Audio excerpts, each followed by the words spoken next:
Quý vị và các bạn, hiện tại trên thị trường máy chế biến gỗ có rất nhiều các dòng máy cho khách hàng lựa chọn. Tuy nhiên, để lựa chọn được một dòng máy mà có giá tiền cũng như là tính năng sử dụng tương đương nhau thì là một lựa chọn rất là khó và không phải khách hàng nào cũng biết. Thì ngày hôm nay hãy cùng với máy chế biến gỗ Liên 4 cùng tìm hiểu sự giống và khác nhau giữa dòng máy CNC 4 đầu độc lập và dòng máy CNC tự động thay dao 12 dao.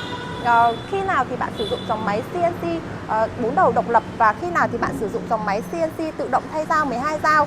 Thì đối với đặc điểm chung của hai dòng máy này thì hai dòng máy này đều là hai dòng máy rất là tốt trên thị trường. Tính năng của nó thì các bạn nhìn đấy này, giao diện của nó rất là chắc chắn. Đấy, hai dòng máy này rất là chắc chắn. Ngoài ra thì nó cùng sử dụng chung một hệ điều hành là hệ điều hành NLC. Đây, hệ điều hành NLC. Hệ điều hành này thì rất dễ sử dụng. Màn hình của nó rất là lớn và rất dễ sử dụng. Nghĩa là khách hàng chỉ cần thao tác một vài lần thôi là khách hàng có thể nhớ và có thể là sử dụng một cách thành thạo. Thống cấp và giao phôi tự động của hai máy này thì đều là giống nhau. Về chức năng thì cả hai máy CNC 4 đầu độc lập và CNC tự động thay dao 12 dao đều làm ra những sản phẩm giống nhau, đều là cắt, pha ván. Máy có thể cắt, tuy nhiên thì sẽ không chuyên dụng như cắt, nhưng vẫn đáp ứng được những cái yêu cầu của kỹ thuật cũng như là các công trình nội thất. Về máy cắt gỗ CNC 4 đầu độc lập là dòng máy chuyên được sử dụng để cắt khoan. Nó sẽ cắt khoan nhanh hơn so với dòng máy tự động thay dao 12 dao với 4 đầu cắt độc lập. Mỗi đầu cắt là 6 kW. Các bạn có thể dễ dàng hơn trong việc cài đặt mỗi đầu là một loại dao khác nhau.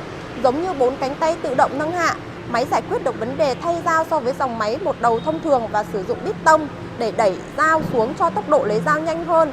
Máy cắt gỗ một đầu thay dao tự động. Còn đối với máy chế biến gỗ một đầu thay dao tự động này thì dòng máy này được trang bị một cái giá dao tự động gồm 8 đến 12 dao tùy theo yêu cầu của khách hàng. Nhưng cái chính ở đây là việc khách hàng sẽ khai thác máy này theo cách nào. Nếu như xưởng của bạn là một xưởng sản xuất các cái sản phẩm yêu cầu tính kỹ thuật cao với nhiều họa tiết hoa văn thì bạn có thể sử dụng dòng máy này để không mất công thay dao và làm gián đoạn quá trình vận hành của máy.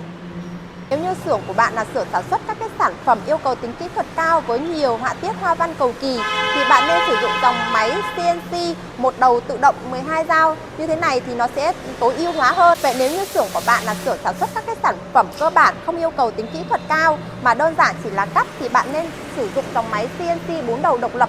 Như vậy thì bạn sẽ tận dụng được tối đa cái tính năng của máy. Nếu như xưởng của bạn là xưởng sản xuất các cái sản phẩm yêu cầu tính kỹ thuật cao với nhiều họa tiết hoa văn cầu kỳ thì bạn nên sử dụng dòng máy CNC một đầu tự động 12 dao. Như thế này thì nó sẽ tối ưu hóa hơn. Đến với xưởng máy chế biến gỗ Liên 4, các bạn chỉ cần đưa ra đề bài, các kỹ thuật viên của chúng tôi sẽ đưa ra cho các bạn các giải pháp cũng như là tư vấn cho các bạn các cái dòng máy mà phù hợp nhất đối với xưởng của mình với giá cả tốt nhất. Hãy đến với chúng tôi ngay hôm nay hoặc nhấc máy gọi điện với số điện thoại 0347 331 888 để được hỗ trợ và tư vấn sớm nhất các bạn nhé.